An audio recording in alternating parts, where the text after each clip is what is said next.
The skies over Rezon 3 turned red the day the human dropships arrived. Smoke curled from broken towers, and the alien children clung to their mothers, eyes wide with fear. Among the many soldiers on the ground was Corporal Mason High, a quiet man who had seen too much war for someone only 30 years old. His orders were simple: assist in the evacuation of civilians, yes, even enemy civilians before the bombs fell. The enemy species. The Varelians were fox-eared humanoids with bright-colored fur and long expressive tails. Most humans feared them because of their quick reflexes and sharp instincts. But now, they were no longer warriors. They were scared families, injured elders, crying babies. As Mason moved through the ruins of Sector D-17, his weapon raised and helmet camera on, he noticed something strange. A collapsed building groaned under its own weight. From beneath it came a faint whimper. He stopped, movement detected. His AI assistant whispered in his earpiece. He moved closer and found a tiny child Varelian, no older than 2, with a hoodie half torn and dirt smudged across his bright orange fur. The child had a small tail that flicked nervously and big golden eyes that stared straight into Mason's. No parents. No guards. Just this baby alone. Mason hesitated. Technically, this was still enemy territory. But this wasn't a threat. This was a baby who needed help. Gently he lowered his rifle, removed his gloves, and extended a hand. The child flinched at first, then reached out with trembling fingers. "Hey there," Mason said softly. "You're okay now." He scooped the child into his arms. The baby clung to his chest, little claws digging into the fabric of Mason's uniform. The moment lasted only a second before the sound of collapsing steel reminded him this was still a war zone. He ran, through fire, through falling walls, through screams and shouts. The evacuation pod was already beginning its countdown when he reached it. The other human soldiers turned, surprised to see him holding a Varelian baby. "What the hell, Halle?" one of them shouted. "We're not bringing that thing." Mason ignored them and strapped the child into a spare harness on his chest. "He's coming. You want to explain to command why we left a baby to die?" They had no time to argue. Pod launched, and Mason held the child close, feeling the heat of a small heartbeat against his own. 2 weeks later, back at the outpost orbiting Saturn's edge, Mason was sitting on a bench with the baby wrapped in a blanket. He'd cleaned him up, fed him, and even learned how to calm his little cries. No one else wanted the child. Most soldiers avoided them both. Then, the unexpected happened. The doors to the medical wing hissed open. In walked a tall, striking Varelian. Female fur burnt at the edges, one arm in a sling, eyes burning with purpose. She spotted Mason instantly. He stood, ready to defend the baby if needed, but she didn't attack. Instead, her eyes softened. "You saved my son," she said in broken English. Mason nodded. The woman fell to her knees, tail curling around her. "You protected him when you had no reason to. You could have left him." "I couldn't," Mason said simply. "No child should die in war." She looked up, tears forming in her eyes. "You are not like the others." She stood slowly, walked to him, and placed her hand on his chest.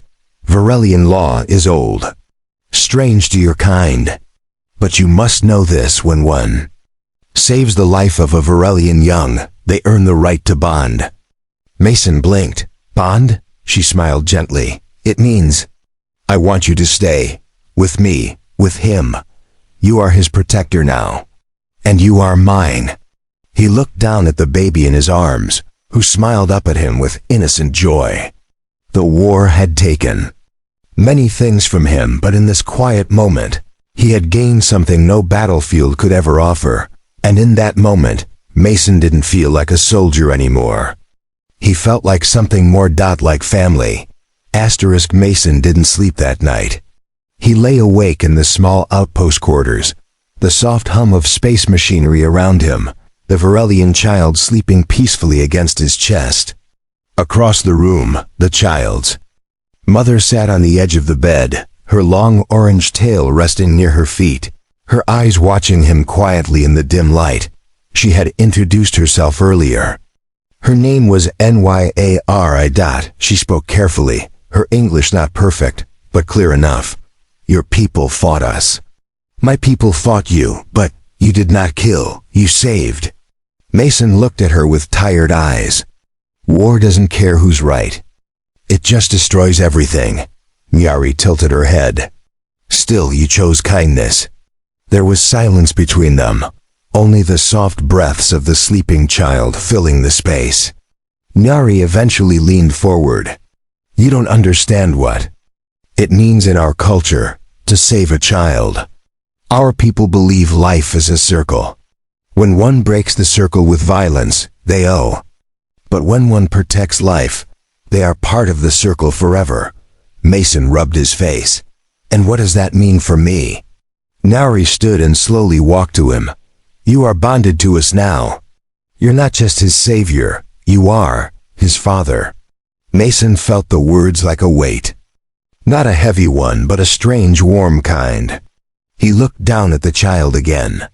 The little one was still holding his dog tag chain, fingers curled around it like it meant something. But I'm human, Mason said.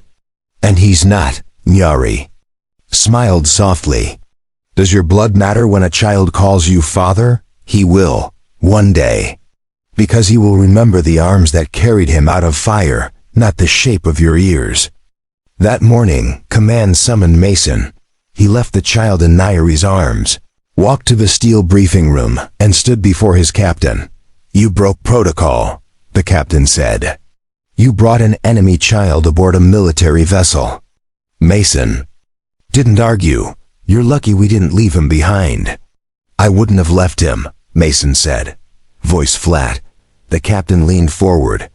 You're a good soldier, Halle. But this isn't a daycare. We've got battles coming. Reinforcements are moving. That Varelian woman and her kid, if they stay with you, you're off active duty. Mason stood in silence.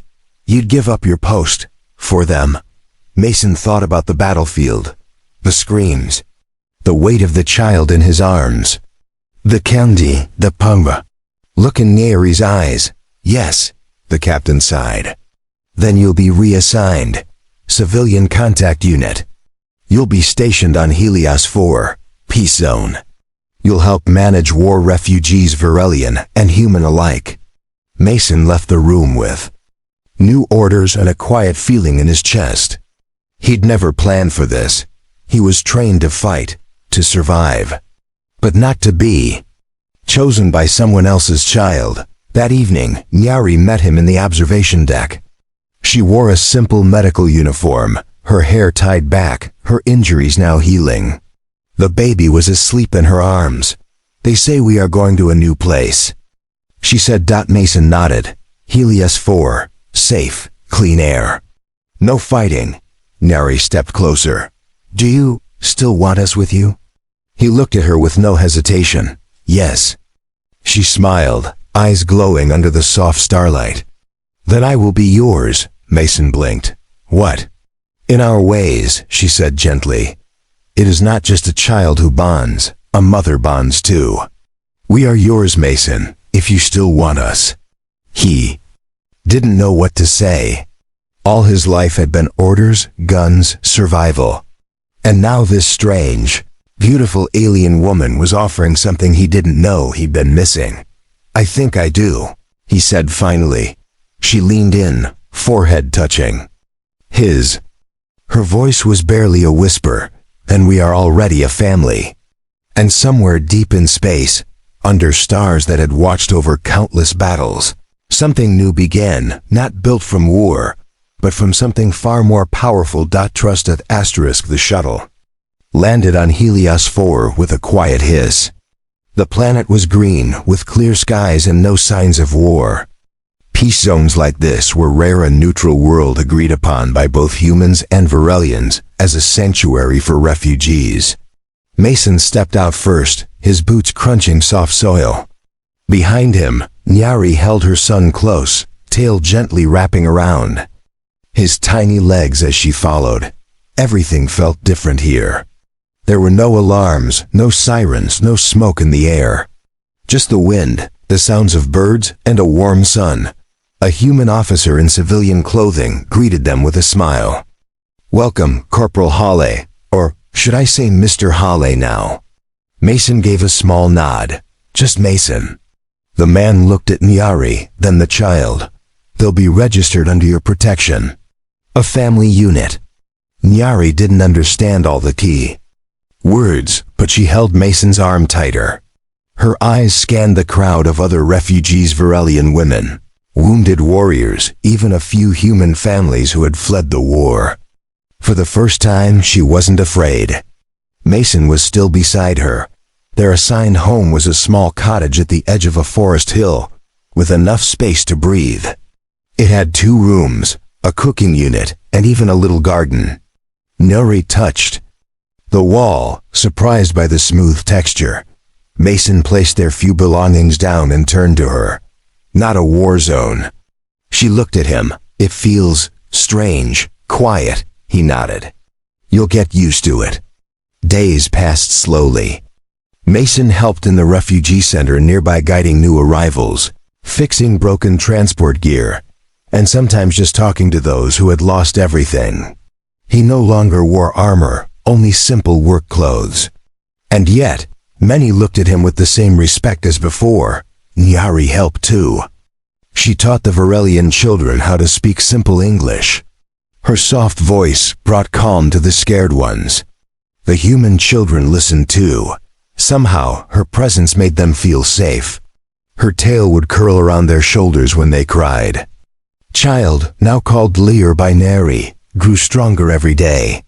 He followed Mason around with tiny steps, always reaching for tools or copying his movements. One day, Mason let him hold a small wrench. "You'll be fixing ships soon," Mason laughed. Lear chirped a soft sound, a mix between a giggle and a squeak. Nyari watched from the doorway, eyes shining. That night, as they sat under the stars outside their home, Nyari turned to Mason. "You gave him a future," she said. Mason looked at Lear, who was asleep in his lap. "He gave me one too." Nyari placed her hand over his. "Do you ever miss being a soldier?" He was quiet for a moment. Then he shook his head. "I thought fighting was all I could do. Now I see this is harder, but it's worth more." She leaned against him, her ears brushing his shoulder. "We Varelians used to think humans were all heartless killers. But now I teach our young that some hearts are stronger than claws." Mason turned to her. "And do you miss your old world?" "I miss my sisters, my tribe, but not the war," she replied. "And I have something better now." She touched her son's cheek and then looked at Mason. Her expression grew serious. "You saved us," she whispered. "Not just our lives. Our hope. Varelian females don't ask without meaning. But I must ask." Mason felt her hand tremble slightly. "Would you accept me as your mate? Fully?"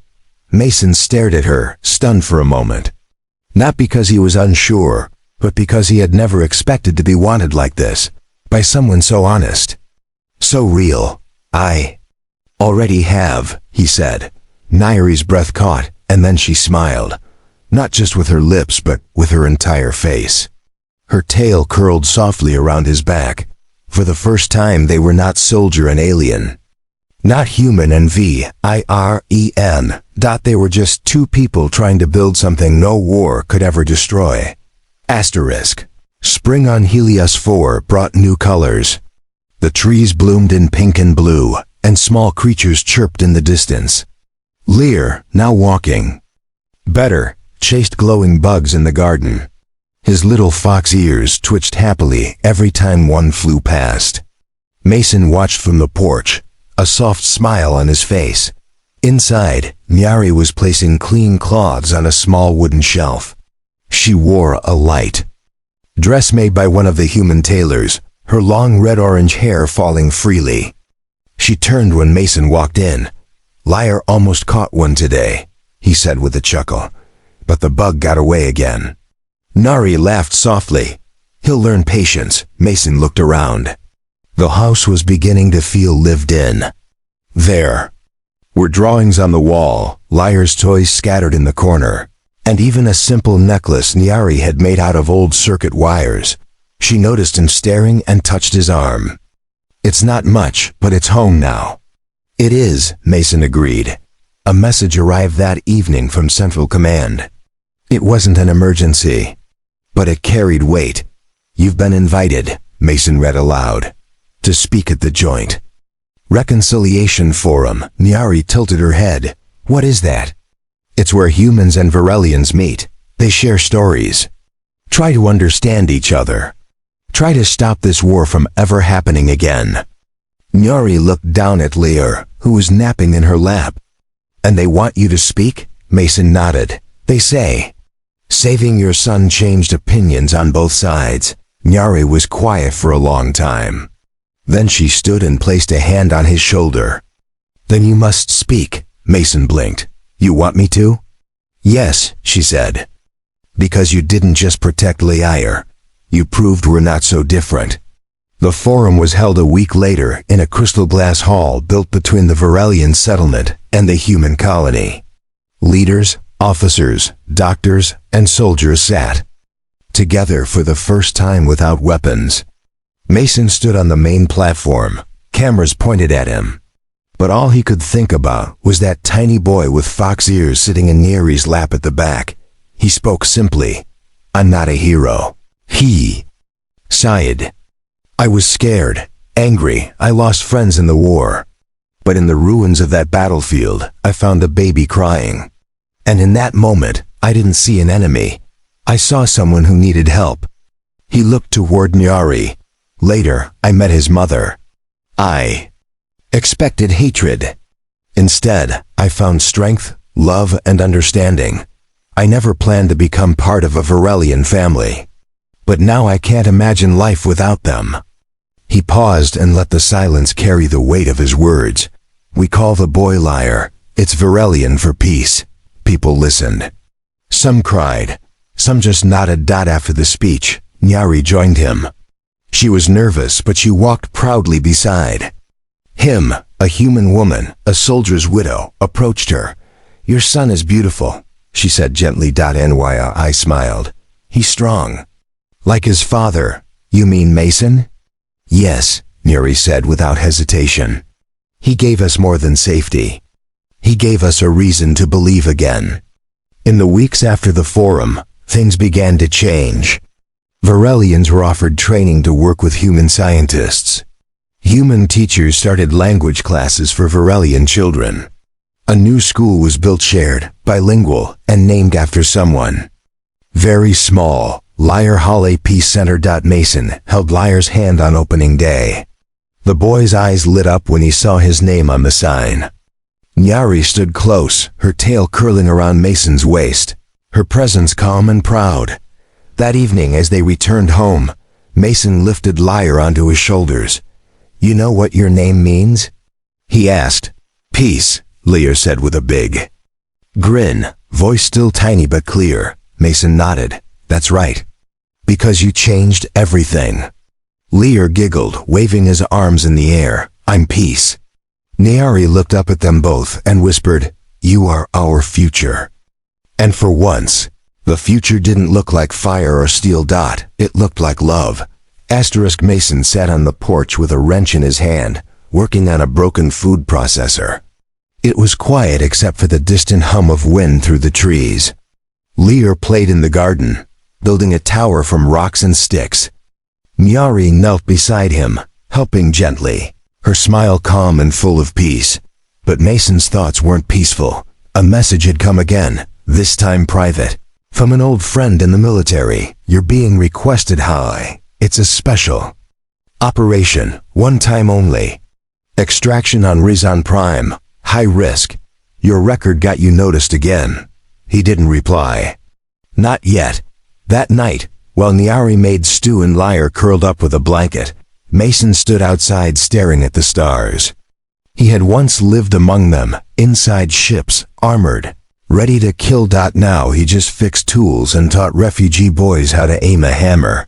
Nari stepped outside, wrapping a shawl around her shoulders. "You're thinking too loud," she whispered. Mason sighed. "I got a message." Her ears twitched. "Old squad wants me back. One last mission, just for a few days. They need someone who knows how to lead and survive." Nari was silent. He looked at her. "I said no, but part of me still wants to fight. Not because I love war, but because I don't know if peace is enough." She took his hand. "You gave everything already. You protected my child, then me. You gave up your title, your rank, your world." Mason looked down. "But what if others need help too? If I don't go, someone else might die." Nari stepped closer, placing her forehead against his. "You already saved one world, Mason, ours." He didn't argue. But he didn't feel settled either. A few days later, while walking through the refugee center, Mason saw a group of young Varelian teens watching a war holodrama. Blaster fire, heroic music, soldiers charging. Mason turned it off. One boy stood up. "Why'd you do that? You think war makes you brave?" Mason asked. "We want to fight back someday. Take our planet again." Mason shook his head. "Bravery isn't pulling a trigger. It's carrying someone who can't walk. It's choosing not to fire even when you're angry. That's the kind of strength I want to see here." They looked at him differently after that. That night, Nyari found something in the drawer, a tiny black case. Inside it were Mason's medals. "You hide them," she said. "They don't mean anything anymore." "To you," she replied, "but not to him." She pointed to Liar, who was asleep, hugging a pillow with Mason's old soldier patch on it. "When he grows up, he will ask about who you were." Mason looked at the child, so small and innocent. He didn't want Liar to become a fighter. He didn't want him to know war like he had. "I don't want him to follow my path." "Then show him the part of your path that led you to peace," she said softly. "Let him see the pain, yes, but also the courage. The moment you chose to save instead of destroy." Mason said nothing, but he held her hand tighter. The next morning, he sent a message back to the squad. "I can't come. My place is here. Now." He turned off the comms and didn't look back. Later, he took Liar into town, bought him a small wooden toy sword, and watched him swing it around wildly. "You gonna be a warrior someday?" Mason asked with a smirk. Liar stopped. "No. I want to fix things, like you do." Mason knelt beside him, heart warming. "That's a good dream." Lyra nodded. "Because when you fix something, it's like magic. Broken things don't stay broken." Mason looked at his son and smiled. He had given up a lot: uniform, rank, even glory. But he had gained something better: a family, a reason to stay. And a future worth protecting without ever lifting a weapon again. Years passed on Helios 4. Time moved softly here. The sky stayed blue, the trees grew tall, and the world healed quietly. Mason had grown older, a few gray strands in his hair, but his eyes were still strong.